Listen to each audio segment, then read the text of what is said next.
গণ অভ্যুত্থানে রাজধানীর মানিকনগরে গুলিবিদ্ধ হয়ে প্রাণ হারান বরগুনার মোহাম্মদ মিজানুর রহমান। 2 বছর পেরিয়ে গেলেও স্বজন হারানোর ক্ষত বয়ে বেড়াচ্ছে পুরো পরিবার। 2 সন্তানের ভবিষ্যৎ, একটি স্থায়ী আশ্রয় এবং কর্মসংস্থানের আশায় এখনো অপেক্ষায় আছেন মিজানুরের স্ত্রী ও বাবা মা। মাত্র 5 বছরের সাজিদুল ইসলাম এখনো বাবাকে খুঁজে বেড়ায়। কখনো বাবাকে স্বপ্ন দেখে, কখনো আবার ছুটে যায় কবরের পাশে। বাবাকে কাছে পাওয়ার আকুতিতে কবরের মাটি বালিশের নিচে রেখে ঘুমায় সাজিদুল। শিশুটির এই কষ্টের সামনে সান্ত্বনার ভাষা হারিয়ে ফেলেন তার দাদা। আমার আব্বু আমার কোলে লইয়া কয় আইসক্রিম খাবে, আমার কই হ।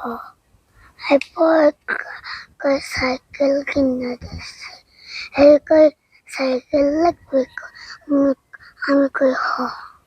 আমার আব্বু ঠেলা গাড়ি চালাইয়া আতঙ্কবাদীকে মারিয়ে গেছে।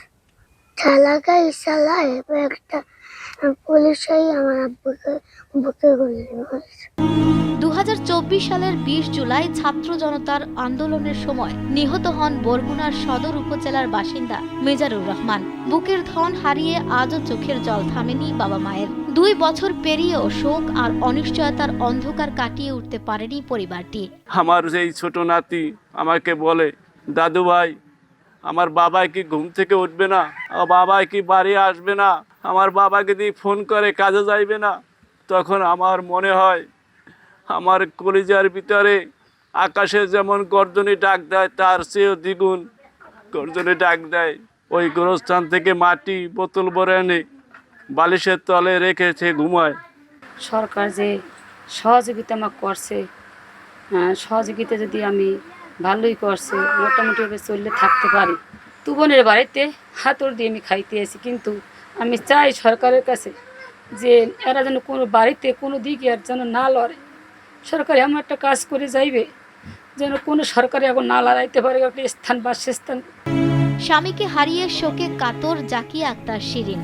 মাথা গোজার মতো একটি স্থায়ী আশ্রয়ও নেই তার। 2 সন্তানকে নিয়ে অনিশ্চিত ভবিষ্যতের দিকে তাকিয়ে সংগ্রাম করে যাচ্ছেন তিনি। একটি নিরাপদ বাসস্থান ও কর্মসংস্থানের প্রত্যাশায় দিন গুনছে পরিবার। খুব কষ্টে এই সন্তানগুলো নিয়ে দিনকাল আমার কাটে। সরকার মোটামুটি টুকটাক সাহায্য করে, টাকা পয়সা দেয়, ওগুলো দিয়ে আমার সংসার মোটামুটি ভালোই চলে।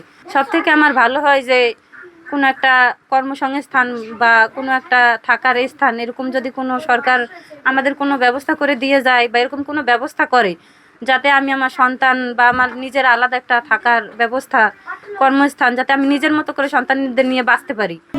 গণ অভ্যুত্থানের শহীদ পরিবারের পাশে থাকার আশ্বাস দিয়েছে জেলা প্রশাসন। জুলাই গণ অভ্যুত্থানে শহীদ হয়েছেন তাদের জন্য একটি পৃথক অধিদপ্তর প্রতিষ্ঠার জন্য উদ্যোগ গ্রহণ করেছেন। আমরা স্থানীয়ভাবে নিশ্চয় করে যাদের আবাসন নেই তাদেরকে জেলা প্রশাসনের অর্থায়নে অথবা দুর্যোগ অধিদপ্তরের যে টিন রয়েছে সরকারিভাবে টিন প্রদান এবং টিনের সাথে একটি অর্থ রয়েছে, আপনারা জানেন, মানবিক সহায়তা, সেটি প্রদানের মাধ্যমে আমরা তাদেরকে তাদের আবাসনের ব্যবস্থা করার পরিকল্পনা গ্রহণ করেছি।